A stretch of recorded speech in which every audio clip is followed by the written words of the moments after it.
A vacuum tube. I sure never thought I'd see us putting one of these into a PS Audio product, but there it is. This is the BHK Signature Power Amplifier, the creation of Bascom H. King, and this film is about the 50-year journey that Bascom has taken to try and perfect one piece of equipment, the power amplifier. And the power amplifier is perhaps the least appreciated yet most important product in the electronic chain. Why is it the least appreciated? Well, think about it. How often do you actually pay any attention to your power amplifier? I rarely pay any attention to mine. They're pretty, they've got heat sinks, they sit there, and they have no user interface, but they play the most critical role in the entire electronic chain, because everything in your system, starting at the phono to the CD player, all of it funnels through the power amplifier. This is the last chance to get it right and the first chance to get everything wrong. And when you get it wrong here, it's forever lost. I first discovered the missing information in my system when I put this power amplifier on. And I've had every manner of power amplifier you can imagine, from tube to solid state, in Music Room 1. And yes, the Infinity IRS-5s are very revealing.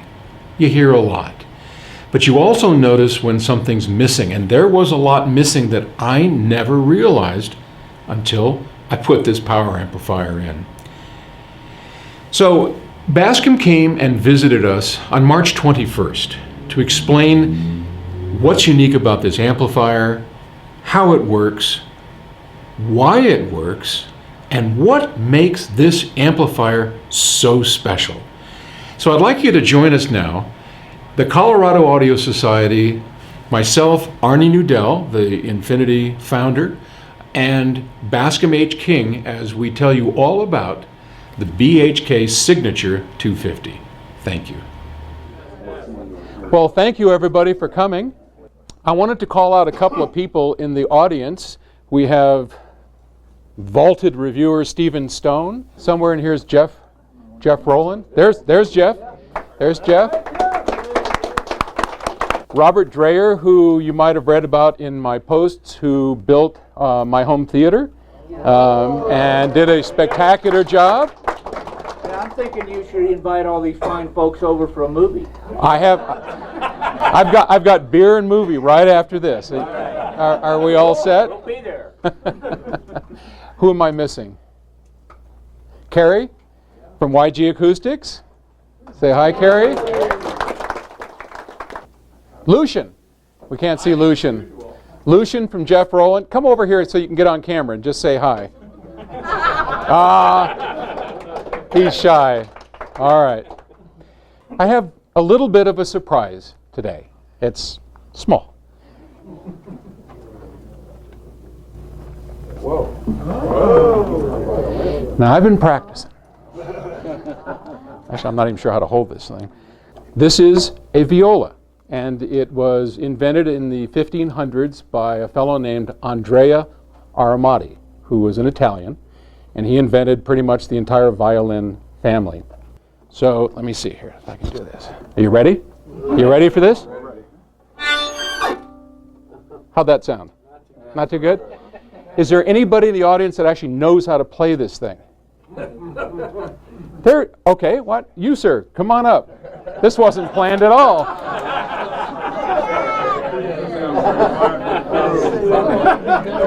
Let's see how he does. Are you sure you know how to play it?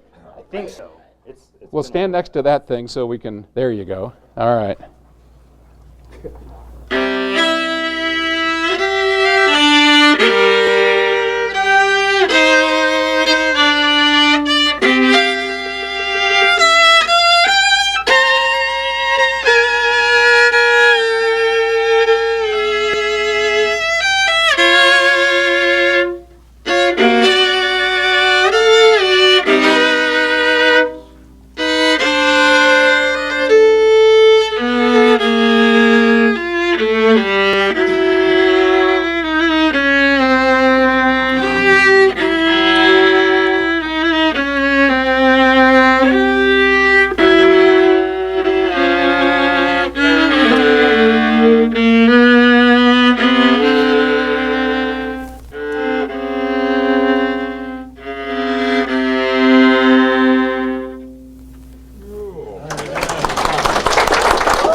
Stay up here. No. This is Ethan Hecht, and Ethan is the principal violist with the Fort Collins Symphony Orchestra. And that's Emma. Come say hi, Emma. This is Emma. Dad. When I called Ethan, I said, I need somebody to come up and play. This is a weird request. I need someone to play like a 1-minute piece. And he said, well, we get all kinds of strange requests. What's it for? And I told him it was PS Audio, and he said, wait a minute, do you make something called a sprout? And I said, yeah. And he said, I've been waiting for that for my birthday. So, wow. Happy birthday.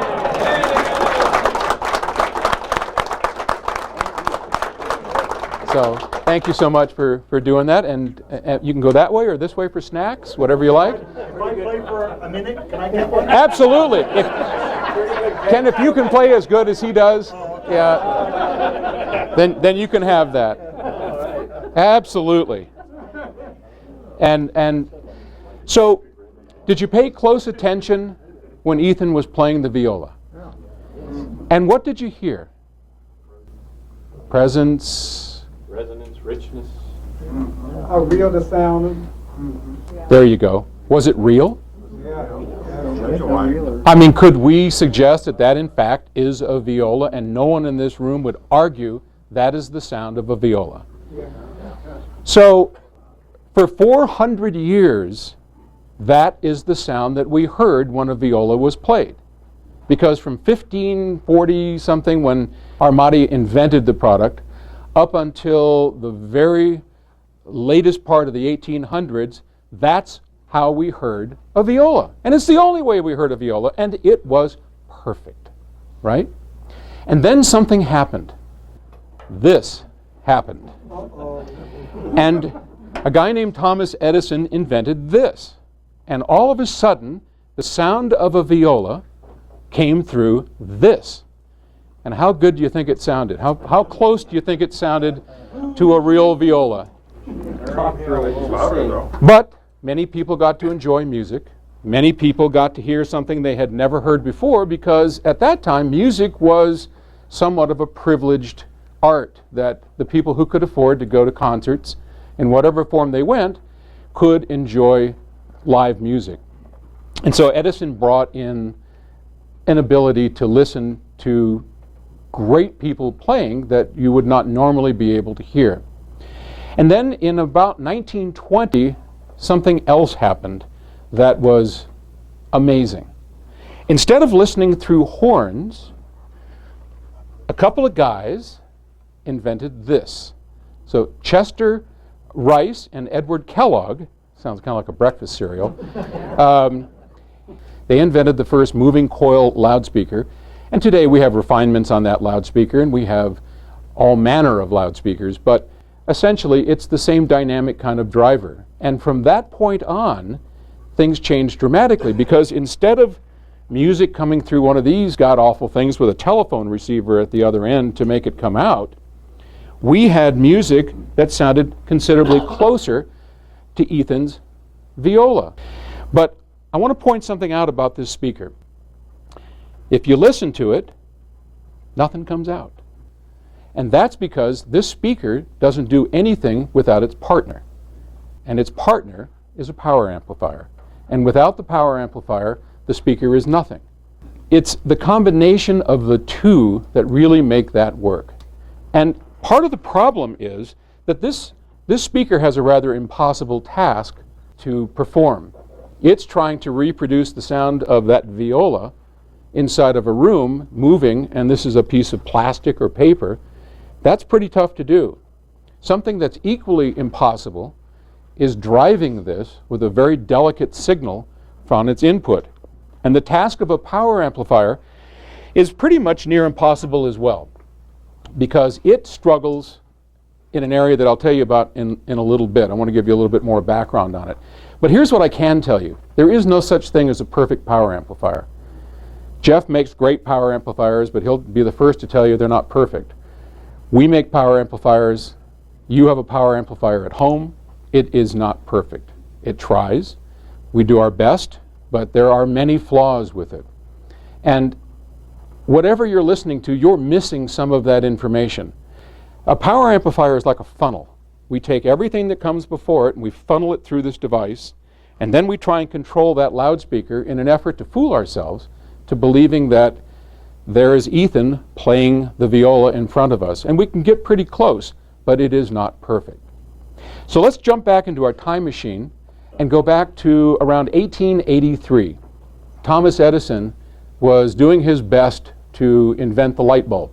One of the problems that Edison faced at the time was that when he took his glass globe, evacuated of all the air, and turned it on, it lit up for a second, and then the entire inside of the globe turned black, and light couldn't get out. And this was a big problem for Edison, obviously, trying to make a light bulb that didn't do that. He reasoned that what was happening was that the carbon that was burning off of the filaments, which was negatively charged, was being attracted to the positively charged globe. So he thought, well, okay, how about if I take a piece of metal instead and I put it inside of the light bulb and I put a positive charge on that? Perhaps all the carbon would collect on the metal instead of the inside of the globe, and that effect that I just described is called the Edison Effect. One other thing that Edison discovered as he saw this negative and positive charge collecting up these atoms is that something else occurred. A current started to flow. And the current flowed from this hot filament that was negatively charged to this positively charged electrode. We now know that the effect that he was looking for is called thermionic emissions. Back then, the Edison effect was an interesting curiosity that Edison noted and patented. He patented everything. Then in 1906, Lee DeForest wanted to control that flow, and he stuck a third member between this hot filament to control it, and this third member was called a grid, and invented the world's first vacuum tube amplifier. And it wasn't long after that that the entire world exploded. Now jump ahead to 1926. In 1926, the work of the serial guys came together with a Lee DeForest vacuum tube, and the radiola was born. And that started selling like gangbusters. And this was at a time when people were still listening to these giant horns. And the horns had, the radios of that day had telephone receivers hooked up to these horns.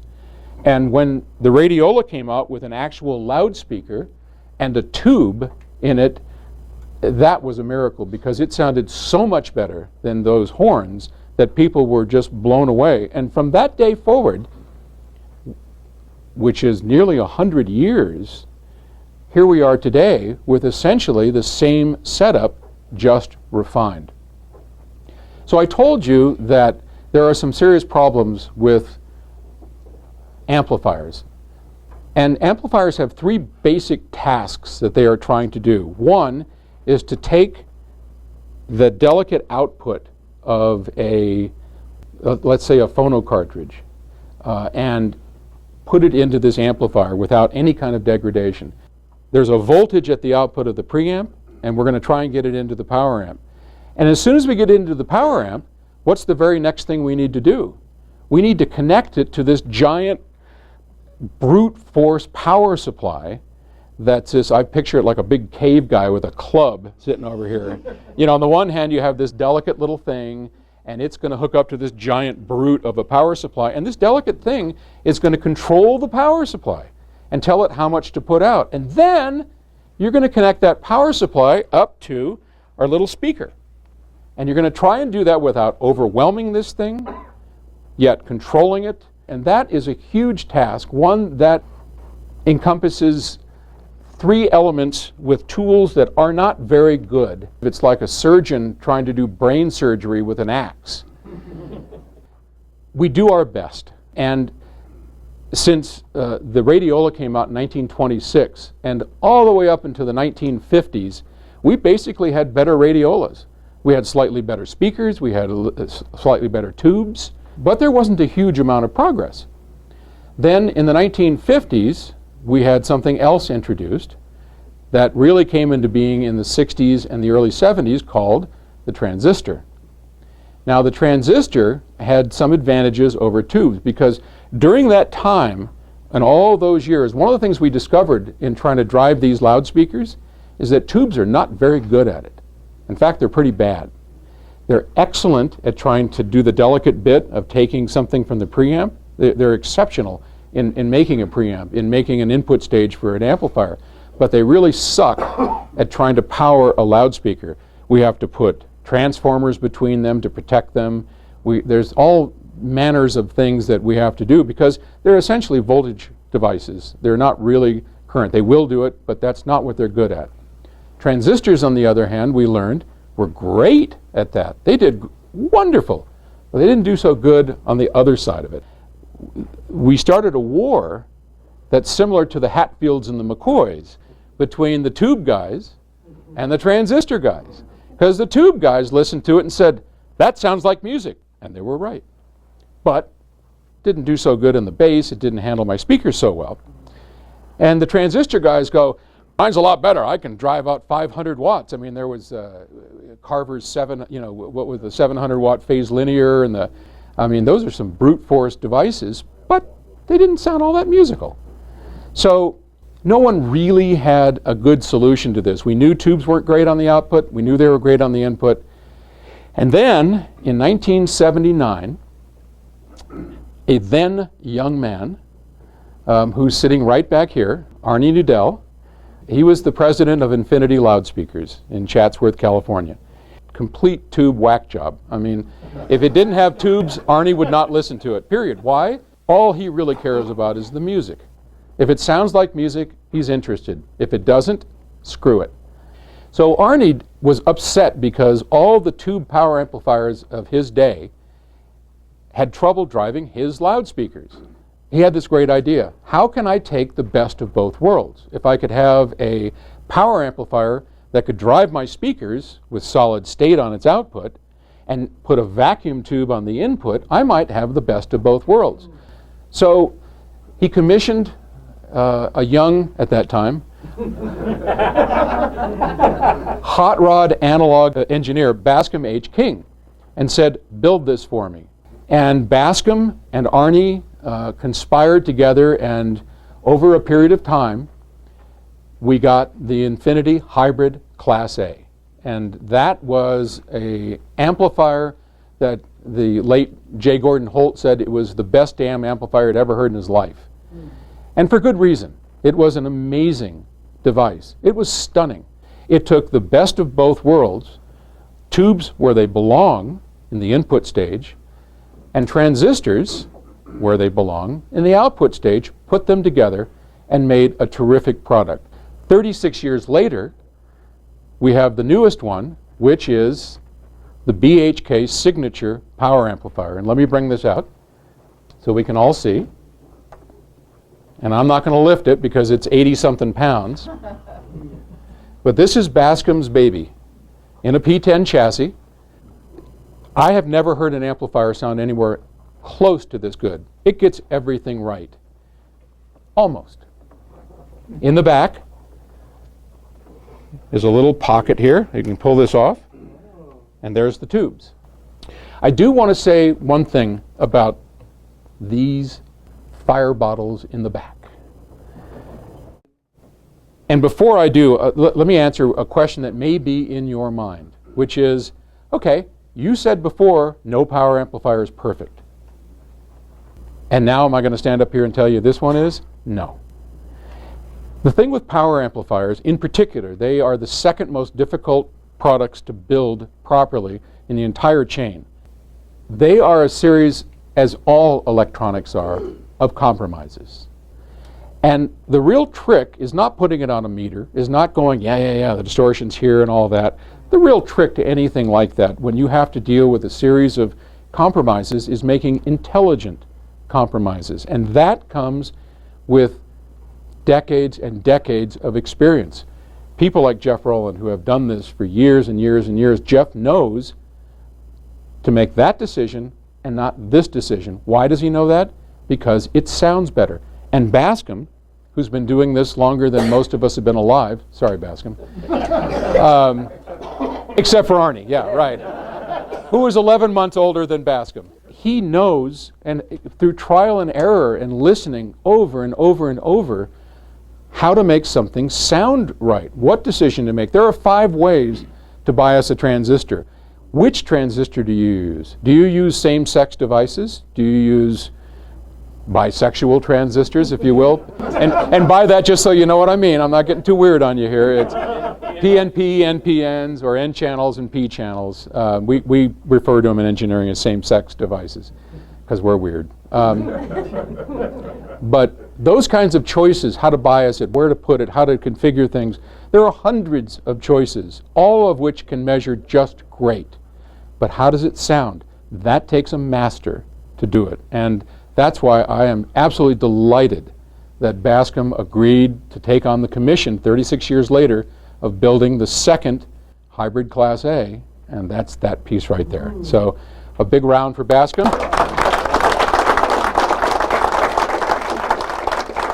And you'll hear it in a few minutes, and we're very proud of it. But I did want to say one thing in closing, very quickly, and that is tubes.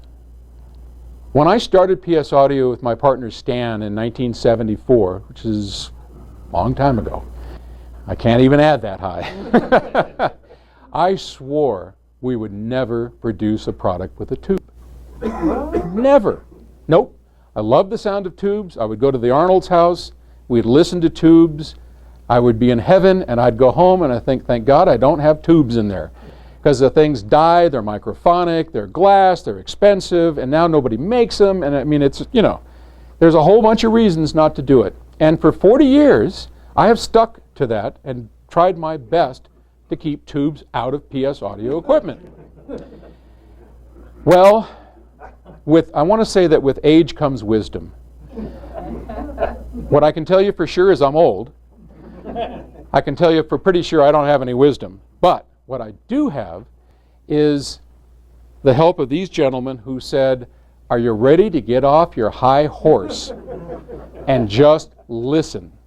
So I agreed, and we set up a listening session over a few-week period on multiple systems, and we just listened to tubes on the input, and MOSFETs, and JFETs, and bipolars, and every configuration you can possibly think of, and there was no contest. So I am here to eat crow and say I was wrong. Used in that position, there is nothing better than a vacuum tube. And I apologize to all those over the years where I said that's bullshit. Hey, that's right, we're on tape, so I can cut that. I probably won't, though. So, in any case, thank you for listening, and I want to introduce at this point my dear friend, Arnie Nudell, the founder of Infinity and the designer of some of the world's best loudspeakers ever made. He designed the ones in the back that you hear, the Infinity IRS. I'm going to invite Arnie up to say a few words.